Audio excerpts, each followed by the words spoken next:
All right, guys, back here on Southeastern 14 with Max Barr. We continue a look at all the SEC basketball transfers this offseason. What do you know?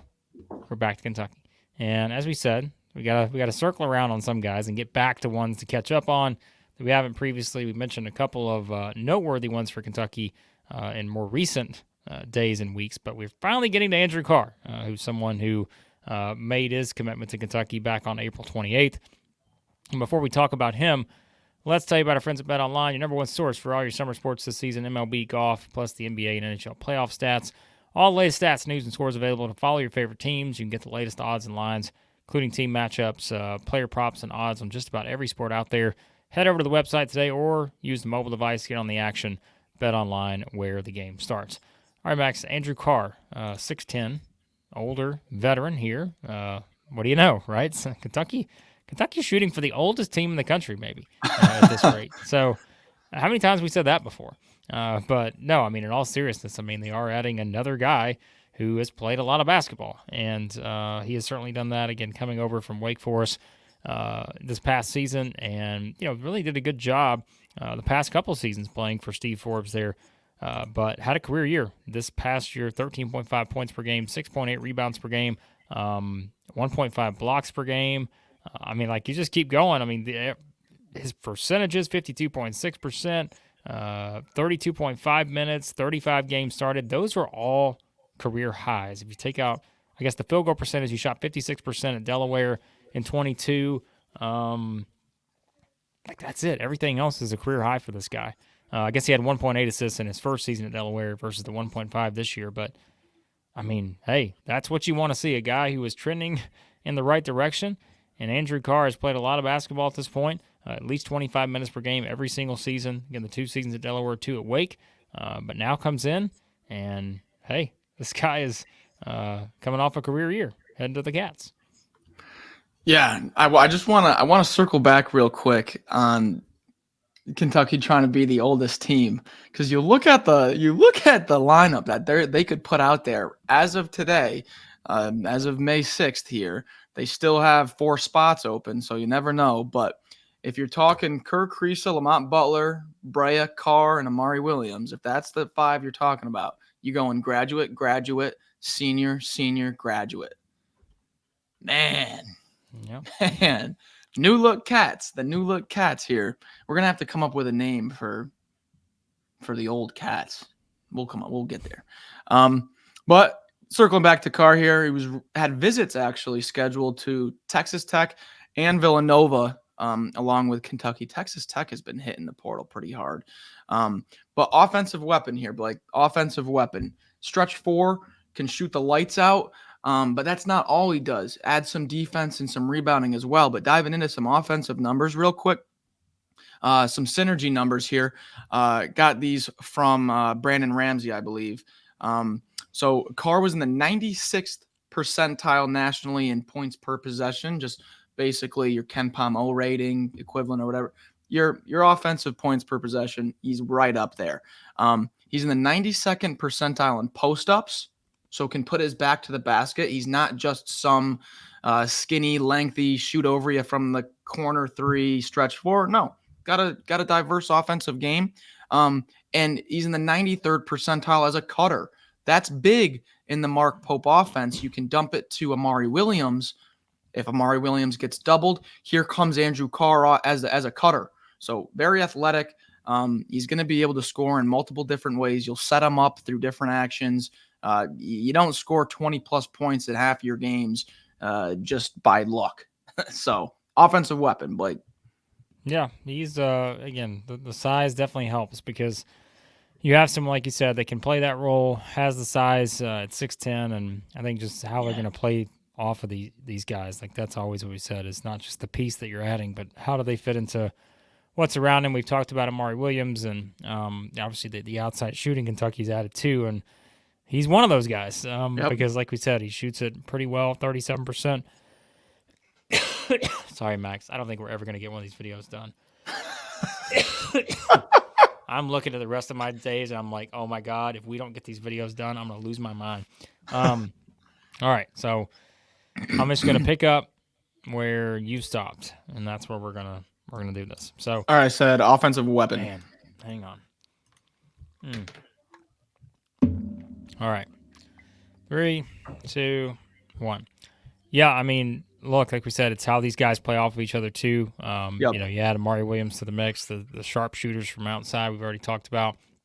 And of course, Carr shot 37% last year, made 36 threes, made 30 or more, 33 or more, back-to-back seasons at Wake Forest. And so, yeah, like, I mean, we say this too, it's like just the way the game is going, like having guys like this who can step out and make shots, and just from a defensive perspective, knowing this is a kind of league that is going to be, in a lot of cases, one at the rim, one at the free throw line. The SEC still a little better last year, but which Kentucky could tell you that, but still a league that's usually in the bottom, half or more in terms of 3-point percentage. So I think that's what is important here when you talk about adding good size like this with Andrew Carr, but also someone who can step out and space, open up the floor a bit more too, to be able to get some of those, things that obviously, again, we said so many plays are made at the rim. So both offensively, defensively. So yeah, I think too, it's the nature of the style of play. And we always talk about that. I mean, again, you kind of look at what Steve Forbes, I got to pull it up again here, but, the way Steve Forbes likes to play, they were 128 adjusted tempo last year. But he comes from that Bruce Pearl tree too. So, like they've always kind of played pretty fast for the most part. Didn't play as fast this past year as they usually have. But yeah, like I think that'll help too, knowing the way Mark Pope wants to play and of course how Carr is going to fit into that. So, yeah, and you can just kind of think of that. Think of the offense and what it might look like with Krisa, Brea, and Carr stretching the floor. If you close out too quick on any of them, all of them can beat you off the bounce also. And now you're scrambling defensively. Someone's going to be open for a shot. So I've been making these lists with Bart Torvik, Blake, and I crafted one up for Andrew Carr as well. We got a list here. So I wanted to see, stretch 4 types. Guys that can really stretch the floor and add to offense, but also are not a liability on defense. So what I did in Bart Torvik is I filtered. You got to have an offensive rating of 120 or higher, which is pretty elite. That's up there. And at least 30 made threes. I was looking for like a 3 a game kind of guy. So that's on offense. And then on defense, you got to rebound at a rate 15% or higher, and you got to block at a rate of 4% or higher. So it's 4 criteria, basically. You're stretching the floor and you're making threes, but then you're also rebounding and protecting the rim. Only 2 high major players in the nation did it, Andrew Carr and Grant Nelson. There you go. So if you want a kind of a player type, how he might fit in the SEC, will he translate? You're probably going to get a Grant Nelson type of player here. Not a bad spot to be in, for sure, given what he accomplished. But yeah, you look back at, again, what Carr did last year, just some big games out there. His biggest, I guess, came against Georgia to finish, the year, where he scored 31 in that game, had 11 rebounds too. So that was a huge game for him, career game. So that's good too. Plays well against the Dogs. Good for the Cats. So yeah, but I think, and again, a guy who is trending upward and has been for the past couple of seasons now for sure. And when you look at it too, I don't know if you saw this, Max, but I always like the Ken Palm comparisons. Oh, who are they similar to? I didn't look. You didn't look at this one, didn't you? This wasn't even like the one previously we talked about, where it was like the 4th on the list was the guy. Mm-hmm. The number 1 similar player, Andrew Carr in 2024, Andrew Carr in 2023. So, number 1 on the board, the same guy. I like that because that means consistency. That means you're giving me exactly, what you think you should give me in back-to-back seasons. So, yeah, pretty consistent player here. And like I said, setting some career highs in multiple categories now as he heads in to join this Kentucky team. Anything else, Max, on Andrew Carr? No.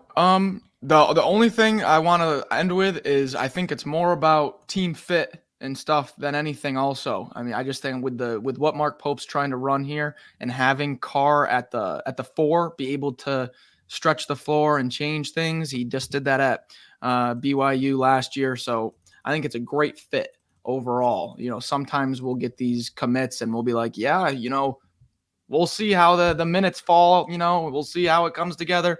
I think this is a really solid fit here. Another comp for him, which a couple interesting comps.